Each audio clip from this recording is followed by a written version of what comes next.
Janshakti news, जनतेसाठी जनतेसोबत. हे आहे दक्षिण सोलापूर तालुक्यातील वळसंग. इतिहासाची समृद्ध परंपरा आणि उज्ज्वल भविष्याची नवी दिशा, प्रगतशील आणि वेगाने विकसित होणारं गाव वळसंग. कुरनूर धरणाच्या सान्निध्यात निसर्गरम्य वातावरणात वसलेलं वळसंग सोलापूर पासून फक्त 12 ते 15 मिनिटं, अक्कलकोट पासून 12 ते 15 मिनिटं आणि रेनगर पासून केवळ 7 ते 8 मिनिटं अंतरावरती सोलापूर अक्कलकोट महामार्गावरील उड्डाण पूल आणि वेगवान महामार्गाच्या थेट संपर्कात असलेलं वळसंग. महामार्गावरून थेट वळसंगला सोलापूर अक्कलकोट गुलबर्गा महामार्ग, मोहोळ मंद्रुप वळसंग रिंग रूट, मुंबई पुणे हैदराबाद महामार्ग आणि सुरत चेन्नई ग्रीनफील्ड एक्सप्रेस अशा एकापेक्षा एक जास्त महामार्गाने वेढलेलं गाव म्हणजे आपलं वळसंग. हे आता महाराष्ट्राच्या नकाशावरती नव्या विकासाचं केंद्र बनलंय. सांगली शहरातील 100 फुटी रोड परिसरातील हॉटेल ग्रीन ताज येथे ग्राहकांना दुर्गंधीयुक्त आणि शिळे अन्न वाढण्यात आल्याचा गंभीर प्रकार समोर आला आहे. जयसिंगपूर येथील जुबेर शेख यांनी आपल्या कुटुंबासह हॉटेलमध्ये जेवणासाठी गेल्यानंतर हा प्रकार उघडकीस आल्याचा दावा केला आहे. माहितीनुसार वाढण्यात आलेल्या अन्नातून तीव्र दुर्गंधी येत होती. संबंधित अन्नाचा खराब वास लपवण्यासाठी त्यावर अतिरिक्त मसाले आणि चटणी टाकण्यात आल्याचा संशयही व्यक्त करण्यात आला आहे. जेवणानंतर अन्नाच्या गुणवत्तेबाबत शंका आल्याने जुबेर शेख यांनी थेट किचनमध्ये जाऊन चौकशी केली. त्याप्रसंगी काही कर्मचारी तयार अन्न मागील बाजूस फेकण्याचा प्रयत्न करत असल्याचा आरोप त्यांनी केला आहे. जुबेर शेख यांनी संबंधित अन्नाचे भांडे ताब्यात घेऊन व्यवस्थापनाकडे तक्रार केली. दरम्यान जेवणानंतर काही वेळातच जुबेर शेख यांच्या लहान मुलीच्या पोटात तीव्र वेदना सुरू झाल्याने तिला सांगली येथील सिव्हिल रुग्णालयात दाखल करण्यात आले. पुढील उपचारासाठी तिला जयसिंगपूर येथील खासगी रुग्णालयात हलवण्यात आल्याची माहिती आहे.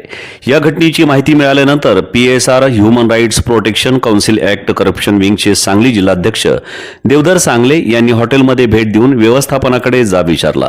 मात्र समाधानकारक उत्तरे मिळाली नसल्याचा आरोप त्यांनी केला आहे. त्यानंतर अन्न व औषध प्रशासन विभागाशी संपर्क साधून संबंधित प्रकरणाची माहिती देण्यात आली असून हॉटेलची सखोल चौकशी करून दोषींवर कठोर कारवाई करण्याची मागणी करण्यात आली आहे. या प्रकरणी सांगली शहर पोलीस ठाण्यातही तक्रार करण्याचा प्रयत्न करण्यात आला. मात्र हा विषय अन्न व औषध प्रशासन विभागाच्या अखत्यारीत येत असल्याचे पोलिसांनी सांगितले. संबंधित विभागाचा अहवाल आल्यानंतर पुढील कायदेशीर कारवाई केली जाईल असे पोलिसांकडून सांगण्यात आल्याची माहिती आहे. दरम्यान संबंधित हॉटेल व्यवस्थापनावर फौजदारी गुन्हा दाखल करून हॉटेल सील करण्याची मागणी करण्यात येणार असल्याचं देवधर सांगले यांनी स्पष्ट केलं. या घटनेमुळे सांगलीतील हॉटेल व्यवसायातील अन्न सुरक्षेचा प्रश्न पुन्हा ऐरणीवर आला आहे. आज फॅमिली सोबत सध्या इथे ग्रीन ताजला आम्ही जेवायला आलो आहे. मी, माझी मुलगी आणि माझी मिसेस. तो सगळं सडलेलं त्यांनी आम्हाला फूड दिलेलं आहे. आता फूड आहे की असं कंडिशन आहे की आम्ही लांबनं पण याचा वास घेऊ शकत नाही. आता मुलीनं भूक लागलेली त्या नादात ते सगळं खाल्लंय. त्या मुलीच्या पोटात आता लई दुखा लागलं आहे आणि ते येऊन यांना सांगितल्यावर सगळी उडवाडवीची आणि अरेरावीची भाषा करायला लागल्या. ते काय असेल ते आता बघूया, आम्ही आमच्या संघटनेतर्फे बघू.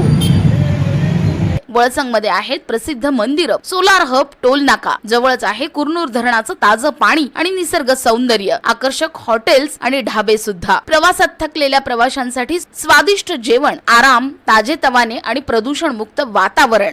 वळसंग हे केवळ गाव नाही, एक उत्कृष्ट थांबा आहे, एक संधी आहे, एक भविष्य आहे.